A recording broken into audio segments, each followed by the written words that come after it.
तो आज मीठे बाबा हमें कहते ईश्वरीय आज्ञा ये है कि हमें किसी से सेवा नहीं लेनी, और बच्चे देह अभिमान के कारण इस ईश्वरीय आज्ञा का उल्लंघन करते हैं।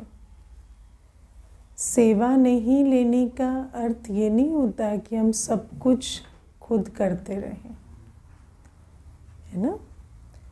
हम संगठन में चलते हैं, संगठन में चलेंगे तो कोई कुछ करेगा, कोई कुछ करेगा।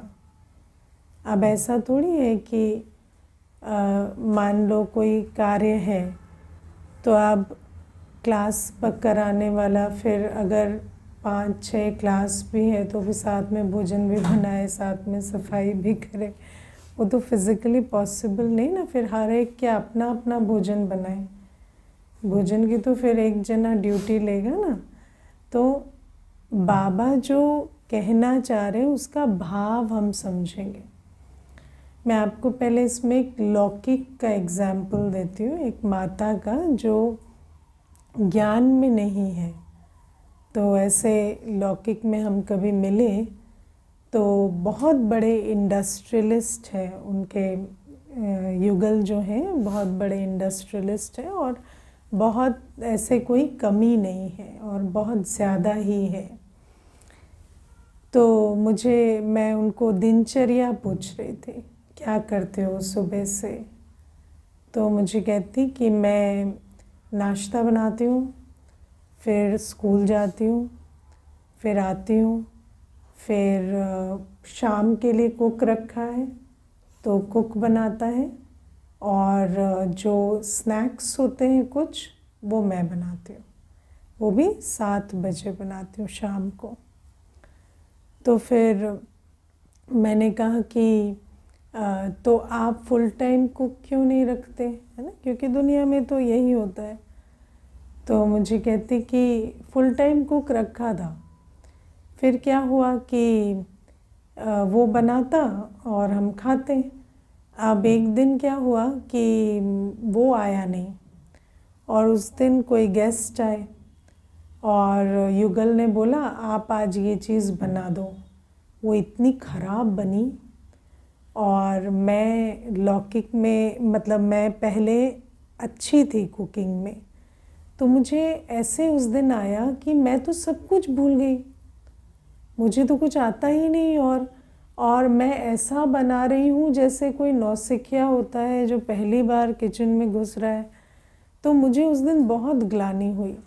तो मैंने सोचा कि ठीक है, हम एक टाइम का मैं रोज़ बनाऊंगी, एक टाइम बनाने से मेरी आदत ठीक रहेगी। फिर मैंने उसको कहा कि रिसोर्सेज की भी कमी नहीं है, फिर स्कूल टीचिंग क्यों करते हो।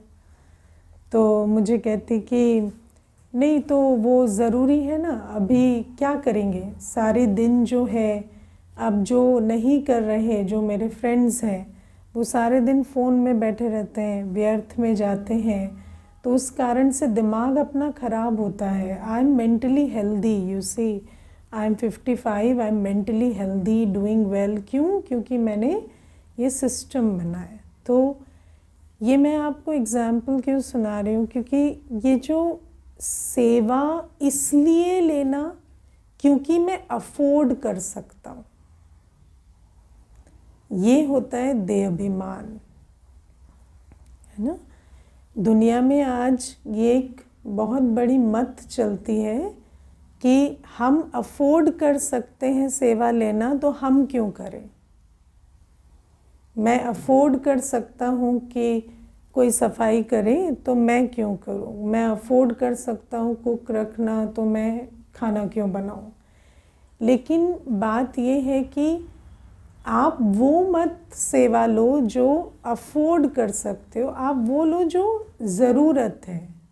हम संगठन में चलते हैं तो हम सब कुछ नहीं कर सकते, तो हम सहयोग से चलते, कोऑपरेशन, है ना। कोई कुछ करता है, कोई कुछ करता है, लेकिन धन की वजह से, पद की वजह से, सिर्फ धन नहीं होता, कई बार पद भी होता है, क्योंकि आप बड़े पद पर हैं तो आप अफोर्ड कर सकते हैं कि आपकी चाय कोई बनाए, ये कोई लाए, वो कोई करे, पर वो काम आप खुद भी कर सकते हैं अगर तो करें। हाँ, अगर आप इतने बिजी हैं दूसरे कामों में कि वो आप नहीं कर सकते तो दूसरे से सेवा ली, है ना। फिर ये मैं लौकिक की बात बता रही, और कई बार हम जब बड़े हो रहे थे तो हम लौकिक में भी ये बातें बहुत सुनते थे कि अपने हाथ पैर चलाओ, है ना, ऐसे किसी पे आधारित नहीं हो जाओ, है ना, अगर कोई कर भी रहा है तो भी उसके साथ में आप कराओ, या इस प्रकार से ये एक लौकिक की भी एक समझ दुनिया में होती है। और फिर हम बाबा के बच्चे हैं तो हमें ये बात समझनी है कि सेवा से भाग्य बनता है, ये हमें समझ में आया है।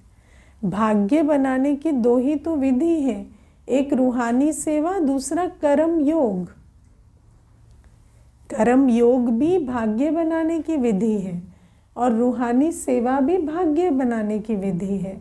तो ये जो देहंकार है कि मैं अपने पद पोजीशन या धन के आधार से अफोर्डेबिलिटी है मेरी कि मैं ना करूं तो भी चलेगा, उसमें नहीं फंसना है ना। अब गृहस्थ व्यवहार में रहते हैं तो जितना कर्म योग हम कर सके, ऐसा नहीं कि कोई हमें कोई उसी में ही अपनी जीवन को, है ना, कि नहीं कर पा रहे, पर फिर भी जैसे कई बार ये भी एक ईगो का सुर, हम सब कुछ खुद करते हैं, हम सब कुछ खुद करते हैं। नहीं, हाँ ठीक है, सब कुछ खुद करना चाहिए, पर अगर आवश्यकता है तो मदद ले सकते हैं। दुनिया में भी आज कहते हैं आस्किंग फॉर हेल्प, है ना, वो इम्पॉर्टेंट है। तो ये जो सहयोग कितना लेना है और क्या देहाभिमान है, क्या सेवा लेना हो गया, अब अपनी दिल से हम पूछें। जब हम मुरली सुन रहे हैं तो हमें ऐसा लगता है हम सेवा करने वाले हैं या सेवा लेने वाले हैं, क्योंकि अगर हमारा बैलेंस ठीक नहीं है, हम जितनी सेवा कर रहे हैं उससे ज़्यादा ले रहे हैं, तो हमारी दिल खाएगी मुरली सुनकर, है ना। लेकिन अगर हम सेवा कर भी रहे हैं तो कन्फ्यूजन होगी, फिर क्या है ऐसा, हम तो करते भी हैं तो फिर सब कुछ खुद कैसे करें, या वो कन्फ्यूजन होगी। क्यों? क्योंकि क्लैरिटी समझ में नहीं आई। लेकिन अगर सुनते ही लग रहा है हम तो सारे दिन सिर्फ सेवा ले रहे हैं, कर कुछ नहीं रहे, तो इसका मतलब दिल खा रही है। तो वहाँ पर कहीं ना कहीं हमें चेकिंग करनी पड़ती है कि हम क्या कर रहे हैं। तो बाबा हमें कहते हैं गृहस्थ व्यवहार में रहते भी हमें कर्म योगी जीवन जीना है। तो जितना हो सके हम स्वयं से करें। अगर नहीं हो पाता है कोई, है ना, हम और कामों में बिजी हैं तो हम सहयोग लेते हैं, वो अलग बात है। फिर बाबा ने हमें कुछ चीज़ों में तो सहयोग को मना ही कर दिया, जैसे भोजन आदि है, तो हम कोई, है ना, दुनिया में की तरह कुक रखना या ये चीज़ें नहीं करते। और तो बाबा हमें ये बातें समझाते हैं कि किन बातों में कर्म का खाता बनता है। क्योंकि आप देखो, सिर्फ किसी से सेवा ली और आपने उसको धन से कॉम्पनसेट कर दिया, तो ये सिर्फ इतना सिंपल कैलकुलेशन नहीं है कि आपने उसको पैसा दे दिया, वो आपके को सेवा दे दिया। क्योंकि उस सारे प्रोसेस में कर्म की वाइब्रेशन की एक्सचेंज भी हो रही है ना। तो कार्मिक अकाउंट क्रिएट होता है। इसीलिए जब हम आत्माओं के साथ चलते हैं तो हमें इन बातों का ध्यान रखना होता है। हाँ, अगर हम ईश्वरीय सर्विस करने वाले हैं, हमारा सारा जीवन सेवा में लग रहा है, तो हमें कोई सहयोग आवश्यक पड़ता है तो हम लेते हैं। और उस सहयोग में भी क्योंकि हम सेवाधारी हैं, हमारी अवस्था बहुत अच्छी है, तो हम उस आत्मा को भी वाइब्रेशनली भी सहयोग दे रहे हैं ना। कोई आत्मा कर्म का खाता नहीं बन रहा। अगर किसी आत्मा से हम फिजिकली भी सेवा ले रहे हैं और अगर हम सेवाधारी हैं, हमारी अवस्था ऊंची है, हमारे अंदर पुण्य का खाते की जमा है, तो फिर वो आत्मा की रूहानी सेवा भी होती है ना। जैसे सेंटर्स पर मान लो कोई सफाई आदि के लिए भी आते हैं तो वो ये बात कहते हैं कि हम यहाँ आते हैं तो हम बोझिल नहीं, हल्के होते। तो आत्माओं के साथ ऐसा नहीं कि कोई कार्मिक अकाउंट क्रिएट करना है, लेकिन हम वो उस आत्मा की भी रूहानी सेवा हो, माना लौकिक दुनियावी भी, जो दुपतीत संसार से भी अगर कोई सेवा ली तो उस आत्मा की सिर्फ धन से सेवा नहीं, लेकिन उसकी रूहानी सेवा भी हो, उसको हमें हमारे संपर्क से उसको कुछ प्राप्ति का अनुभव हो, है ना। दुनिया में जैसे आजकल ये बहुत रस्म चलती है कि किसी से सेवा ली तो सिर्फ पैसा नहीं, थैंक यू भी साथ में दो, है ना, कि एक थैंक्स भी बोलो या ऐसे भी करो। लेकिन बाबा हमें कहते हैं कि चलो तुमने थैंक्स भी कह दिया, लेकिन उससे कोई उसकी उन्नति नहीं होगी। लेकिन अगर तुम आत्मा सचमुच सेवाधारी हो तो तुम्हारे संपर्क संबंध से उसकी उन्नति होगी। वो रूहानी सेवा भी हमें हर आत्मा की करनी होती है। मानो आप एक गाड़ी भी बुक किए जा रहे हो तो थोड़ी देर बातचीत कर लो, उनको भी थोड़ा परिचय दे दो। तो बाबा कहते हैं कि इन बातों का हमें अटेंशन रखना होता है कि सेवा लेते हैं तो फिर कर्म का खाता हमें ऐसा लॉस का नहीं बनाना। हाँ, कॉम्पेंसेट होता है क्योंकि वो एक विधि बन जाती है फिर सेवा की। मानो हमने वो एक ऐसा हो गया जैसे संबंध संपर्क में लाने की वो एक विधि बन गई, उस आत्मा का भी कल्याण हुआ तो हमारा बोझ नहीं चढ़ता। वहाँ हमने लिया कम, दिया ज़्यादा, तो हम दाता के बच्चे, हम झोली भरे, ऐसा नहीं कि हम कहीं पर, है ना, खाता चढ़ा कर आए। तो ये पहली चीज़। दूसरी चीज़ है कि सबसे बड़ा जो हमारा लक्ष्य होता है वो ये कि जब हम बाबा के पास आते हैं तो हम बाबा से सबसे ज़्यादा सेवा लेते हैं। बाबा से लेते हैं, ब्राह्मण परिवार से लेते हैं। तो बाबा हमें कहते हैं कि यहाँ भी ऐसा ना हो कि हमारा कोई खाता चढ़ रहा हो, क्योंकि हम इतनी रूहानी जिस्मानी दोनों पालना लेते हैं, है ना। आप सोचो कि हर प्रकार से पालना होती है हमारी, समय हो, शक्ति हो, सब कुछ सिर्फ बाबा का नहीं लेकिन ब्राह्मण परिवार का भी जो सहयोग है हम लेते हैं। तो उसमें भी अटेंशन देना होता है कि क्या हम उतनी फिर सेवा करते भी हैं, है ना। क्योंकि कई बार ऐसा होता है कि एंटाइटलमेंट, है ना, दे अभिमान, कि भगवान से तो हम बस सेवा लेने का रिश्ता रखते हैं, है ना। कितना वो आपकी दिल कहेगी, अंदर संतुष्टता होगी अगर आप जितनी सेवा लेते हैं।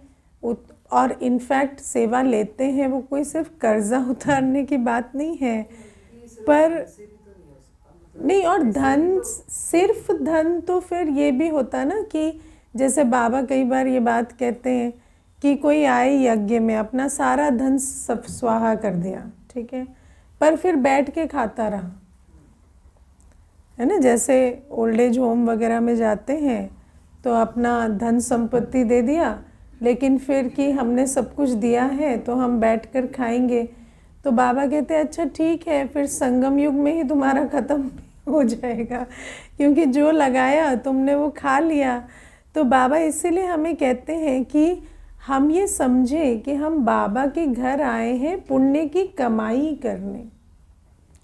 तो कितनी हम सेवा ले रहे हैं, एक तो हमें ये ध्यान रखना है कि हमारा खाता तो नहीं चढ़ रहा बनने की जगह, और दूसरा क्या हम कमाई कर पा रहे हैं, क्या हम तन मन धन लगा रहे हैं और विश्व कल्याण में राइट हैंड बनकर चल रहे हैं। क्योंकि लेकर और ही बोझ चढ़ाएं तो फिर क्या ज्ञानी तो आत्मा हुए हम, हमें तो हिसाब किताब ही नहीं पता, फिर बहुत कच्चे हैं।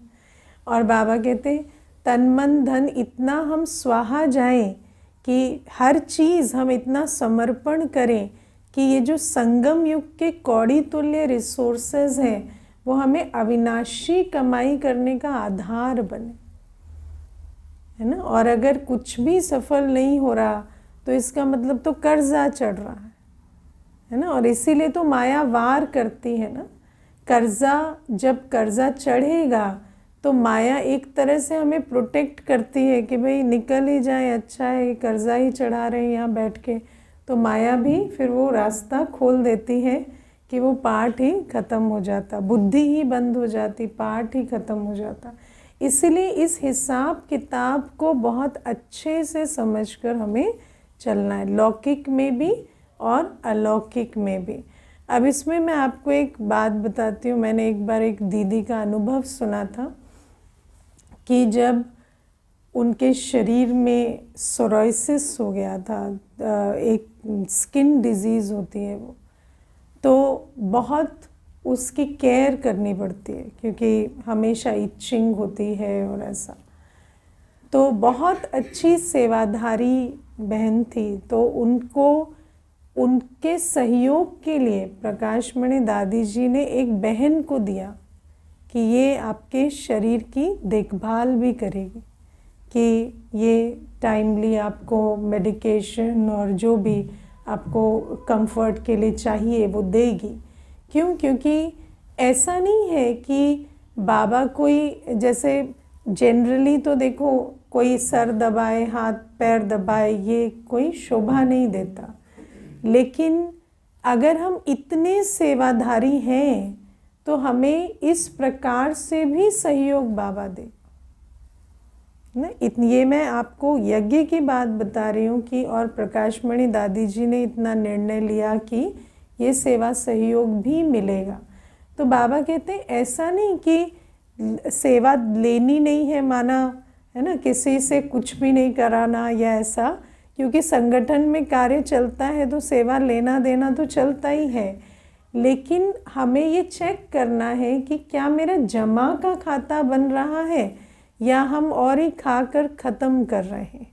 क्योंकि जब हम एंटाइटल्ड बिहेव करते हैं, दे अभिमान में रहते हैं, तो उस समय हमें लगता है कि हमारा तो अधिकार है लेने का, या हमारे तो पद पोजीशन है, या अफोर्डेबिलिटी है लेने की, है ना। तो उस आधार से हमें सेवा नहीं लेनी, हमें सोच समझ कर इस खाते को जान कर सेवा सहयोग लेना है। तो ये पहली चीज़। फिर बाबा की दूसरा डायरेक्शन जो आज बहुत क्लैरिटी से बाबा देते वो ये कि हमें एक बाप पर डिपेंड करना ही है। ऐसा इंडिपेंडेंट नहीं बनना कि है ना, बाबा पे ही डिपेंड ना करे, है ना। क्योंकि कई बार इंडिपेंडेंट होना अच्छा आइडिया नहीं होता, है ना। अभी हम लायक नहीं हैं, तो नालायक अगर इंडिपेंडेंट हो जाए, है ना, तो क्या करेगा, है ना, ज़्यादा डैमेज करेगा, कल्याण से ज़्यादा डैमेज करेगा। इसीलिए कल्याणकारी बाप पर डिपेंड करना बहुत ज़रूरी है, जो हमें रास्ता दिखाते हैं, जो हमें गुण शक्ति देते हैं, समझ देते हैं, ज्ञान देते हैं। तो बाबा के साथ ही हम भाग्य बना सकते हैं। इंडिपेंडेंटली हम सिर्फ भाग्य बिगाड़ते हैं, है ना। हमें कई होते हैं ना, मुझे किसी की हेल्प नहीं चाहिए, किसी की हेल्प नहीं चाहिए, और खुद अपने कर्मों की गति से ऐसा सर्वनाश कर रहे हैं अपना कि बात मत पूछो, है ना। तो बाबा हमें कहते हैं कि इंडिपेंडेंट होने के लिए भी लायक बना चाहिए। इसीलिए तो हम सतयुग में इंडिपेंडेंट होंगे ना, वहाँ पर हमें ना कोई वज़ीर होगा ना बाबा होगा। बाबा भी वहाँ पर नहीं आएंगे हमें श्रीमत देने, पूरा इंडिपेंडेंट छोड़ देंगे।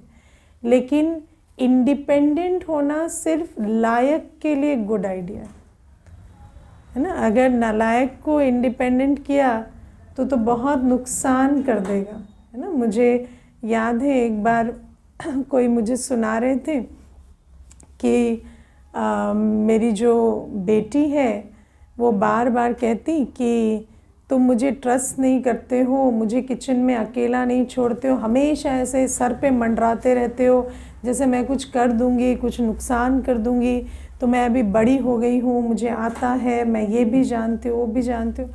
तो बहुत भाषण दिया बेटी ने। तो माँ ने बोला चलो आज छोड़ देते हैं। तो 2 घंटे छोड़े तो किचन में आग ही लगा दी थी,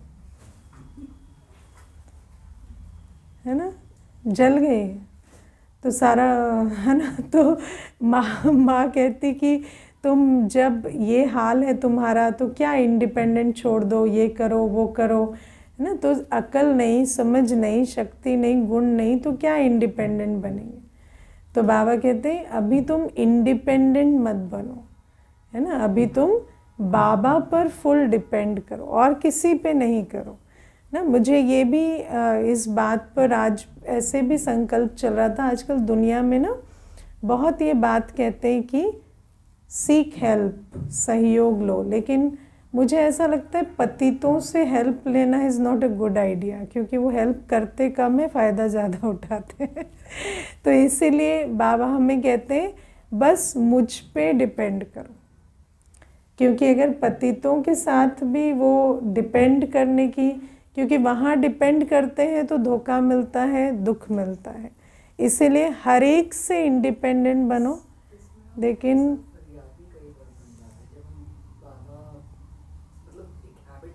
भक्ति का संस्कार पढ़ाना, हेल्प बाबा से ले तो बाबा ये कर देना, बाबा तो वो भी एक तो वो नहीं होगा ना, फिर समझ में आ जाएगा, तो वो वर्क ही नहीं करेगा। तो बाबा जब कहते हैं डिपेंड करो, तो वो भी बाबा हमें सिखाते हैं ना कि कैसे डिपेंड करना है। तो बाबा कहते हैं मैं तुम्हारे लिए काम नहीं करूँगा, मैं तुम्हें गुण शक्ति सहयोग दूंगा, ज्ञान दूंगा, समझ दूंगा, डायरेक्शन दूंगा, तुम कार्य करोगे। तो वो उस समझ को, तो जब हम बाबा पर डिपेंड करेंगे तो इतनी समझ तो हमें आ ही जाती है। तो बाबा हमें कहते हैं कि ये पहली चीज़। दूसरा, बाबा पर डिपेंड करना इसलिए भी ज़रूरी होता है क्योंकि इंडिपेंडेंट एक ईगो का फॉर्म भी हो जाता है। अब मान लीजिए हम बहुत लायक भी हैं, है ना, मान लीजिए हम बहुत लायक भी हैं, हम सब कुछ खुद भी कर सकते हैं, नालायक, लेकिन लायक भी तो नालायक ही है आज, क्योंकि है ना देह अभिमान है, विकार है। तो वो इसीलिए जैसे ही कोई काम करते हैं, अब मानो वो बिगड़ा नहीं, है ना, आग नहीं लगी ना, भंडारे में गई कन्या और आग नहीं लगी, तो अंदर क्या आएगा, मैं गुणवान, मैं स्किलफुल, मुझे सब आता है।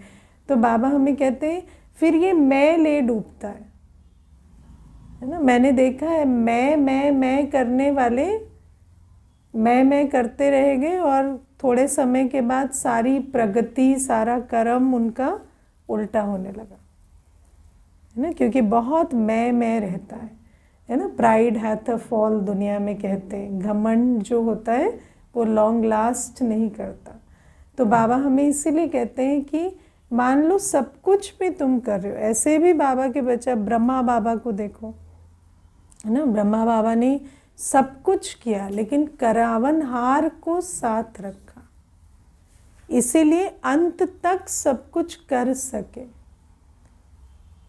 क्योंकि बाबा पर डिपेंड करेंगे, करावन हार को साथ रखेंगे तो मैंपन की माया से भी बचे रहेंगे।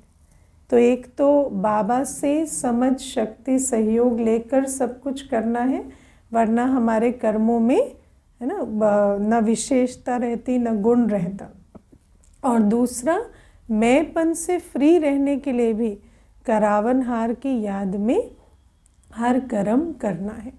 तो ये दूसरी बात। फिर बाबा आज हमें कहते हैं इस पुरानी दुनिया से दिल नहीं लगानी है ना। पुरानी दुनिया से दिल लगाते हैं तो फिर दिल जो है वो पुरानी दुनिया में लगकर बाबा से हट जाती है। और बाबा कहते हैं ऐसे भी बच्चे हैं जो बाबा के बनकर फिर पुरानी दुनिया में लौट जाते हैं और फिर कहीं के नहीं रहते, है ना। क्यों? क्योंकि ये जो पुरानी दुनिया में बुद्धि जाना, पुरानी दुनिया में दिल लगना, ये आदत अब आप देखो, अगर आप अपने संकल्पों को चेक करेंगे तो पुरानी दुनिया के संकल्प कितने चलते है ना। देह के संबंध, प्राप्तियां, इच्छाएं, कितनी सारी चीज़ें चलती हैं। तो ये सब क्या है? पुरानी दुनिया से लगन लगाने की चेष्टा, पुरुषार्थ। बाबा कई बार हमें कहते हैं बच्चे गिरने का भी पुरुषार्थ करते हैं। और हम तो ब्राह्मण है ना, जो पुरुषार्थ करेंगे वो होगा, है ना। मुझे एक माता बार बार कहती थी, मुझे रोज़ संकल्प आता है कि मैं पता नहीं आगे चल पाऊंगी या नहीं। तो मैंने कहा तो उस संकल्प को बदलते क्यों नहीं हो? रोज़ आता है, आप रोज़ उसको एंटरटेन करते हो, आके मुझे भी सुनाते हो, तो आप उसको बदलते क्यों नहीं हो? है ना। तो ऐसे उल्टे संकल्पों को एंटरटेन करें, पुरानी दुनिया की यादों में, है ना, रमें, देहधारियों को याद करते हैं बैठ के, देह को याद करते हैं बैठ के। विकारी संकल्प आते हैं तो उनको स्टॉप, चेक, चेंज नहीं करते। तो बाबा कहते हैं ऐसे पुरुषार्थ हम बच्चों को नहीं करने। हमारा पुरुषार्थ क्या हो कि हम आत्म अभिमानी स्थिति का अभ्यास करें, है ना। जब हम देह अभिमान में होते हैं तो हमें फिजिकल नीड्स लगते हैं, विकार। हमें विकार नहीं लगते। देह अभिमान में तो वो नीड्स बन जाते हैं ना। तो बाबा कहते हैं कि देह अभिमान में अगर रहेंगे सारे दिन, पुरुषार्थ ही नहीं है आत्म अभिमानी बनने का, तो वो जो नीड्स है, अब नीड तो खींचेगी ना, नीड में तो ऑप्शन नहीं है। तो बाबा हमें कहते हैं सिर्फ जब हम आत्म अभिमानी होते तो हमें समझ में आता है ये हमारी नीड नहीं, ये हैबिट है, ये हमारे संस्कार हैं जो हमने बनाए हैं, है ना। दुनिया में देखो, हैबिट को कहते हैं सेकंड नेचर। क्यों? क्योंकि इतनी वो हैबिट ऐसी पक्की हो जाती है कि लगता है ये नेचर है, ये अंदर से आ रहा है। तो बाबा हमें कहते हैं कि जितना हम आत्म अभिमानी स्थिति का अभ्यास करेंगे कि मैं एक आत्मा हूं, मैं सिर्फ 7 गुणों से बनी हूं, मेरी और कोई ज़रूरत नहीं, और मेरे सर्व प्राप्तियां कराने वाला एक शिव बाबा है। और बाबा की याद में संपन्न संपूर्ण अवस्था को अनुभव करेंगे। जब हम बाबा की याद में होते हैं तो हमें कोई और चीज़ खींचती थोड़ी है, तो उससे हमें वो डीप रियलाइजेशन होती है। क्योंकि थ्योरी में जानना कि आत्मा की कोई नीड नहीं है, ये सब देह अभिमान की आदतें हैं, और प्रैक्टिकल में एक्सपेरिमेंट करके एक्सपीरियंस करने में अंतर होता है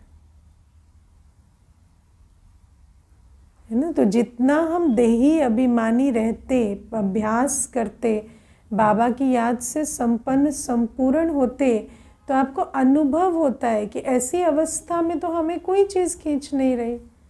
इस समय तो हमें ना अप्रिसिएशन की ज़रूरत पड़ रही, ना वैलिडेशन की पड़ रही, ना कोई विकार की पड़ रही। तो इसका मतलब ये सब देह अभिमान से आ रहा है ना। तो ये जो संपन्न संपूर्ण अवस्था का अनुभव भले टेम्पररी होता है, लेकिन उस टेम्पररी अनुभव से भी हमारे अंदर अथॉरिटी आती है कि ये विकार है, ये देह अभिमान से आ रहा है, ये मेरी नेचर नहीं है, या ये कोई मेरी नीड नहीं है, है ना। किसी का कहना और हमारा अनुभव करने में बहुत अंतर होता है। तो इसीलिए बाबा कहते देही अभिमानी स्थिति का अभ्यास करो, बाबा को याद करो। क्योंकि अगर ये अभ्यास नहीं है, ये पुरुषार्थ नहीं है, तो दूसरा पुरुषार्थ चल रहा है, गिरने का, अपना भाग्य बिगाड़ने का पुरुषार्थ चल रहा है। तो बाबा हमें ये बहुत अच्छा आज समझाते, और बाबा कहते विकार जो है, अगर ये अभ्यास नहीं करेंगे तो विकार का तो संस्कार है ही ना, फिर विकार तूफान में भी लाएंगे, कर्म में भी लाएंगे, फिर कर्म की गति बनेगी, और एक बार कर्म की गति बनती है तो फिर वो एक आत्मा के बीच में नहीं रहती ना। अब किसी को आपने क्रोध में थप्पड़ मार दिया, अब आप तो शांत हो गए, वो शांत थोड़ी होगा। तो वो जो सारी उसके संकल्प चल रहे हैं, वो कुछ कर्म कर रहे हैं, वो खींचेंगे, तो इतनी सारी कर्म की गति को बनाने से पहले बाबा हमें सावधान दे रहे, सावधान कर रहे हैं। और फिर बाबा हमें कहते अब मान लो कि विकार की लहर में, है ना, शादी आदि कर ली, बच्चे हो गए, उसके बाद क्या? वो तो लाइफ लॉन्ग कर्म की गति बन गई ना। मैं ऐसे बहुत बच्चों को जानती हूँ, बाबा के बच्चे, जिनको ज्ञान मिला, जो बाबा को पहचाने, पर एक पॉइंट ऑफ टाइम पर माया के वश होकर शादी कर ली, और उसके बाद क्या? फिर वो बुद्धि तो फिर जागृत हो गई, उसके बाद बहुत स्ट्रगल विवाह में भी, क्योंकि पवित्र रहना है अब, और पवित्र रह रहे, और युगल रोज़ उठ के पूछ रहे हैं तुम्हें तो ज्ञान पहले भी था ना, फिर पवित्र रहना था तो तुम क्यों शादी किए? उसका कोई उत्तर नहीं है उनके पास। और रोज़ युगल, वो एक मतलब जीवन कैसी हो जाती, सोचो, नर्क जैसी जीवन हो जाती। ऐसे बहुत बच्चे हैं। तो बाबा हमें कहते हैं इसीलिए ऐसे कर्म की गति नहीं बना देना जो छोड़े नहीं छूटे, और है ना, वो ना निगल रहे पा रहे ना उगल पा रहे, तो ऐसा बीच में नहीं फंस जाना। माया ऐसा काम करा देती, क्योंकि एक कर्म ऐसा नहीं होता कि बस कर दिया। अभी किसी को मार दिया, वो गिर गया, उसका सर फूट गया, फिर क्या ना, छोटी छोटी बातों में बहुत बड़े बड़े कर्मों के हिसाब किताब सामने आ जाते। इसीलिए बाबा कहते हैं अभ्यास करो, देही अभिमानी अवस्था का अभ्यास करो।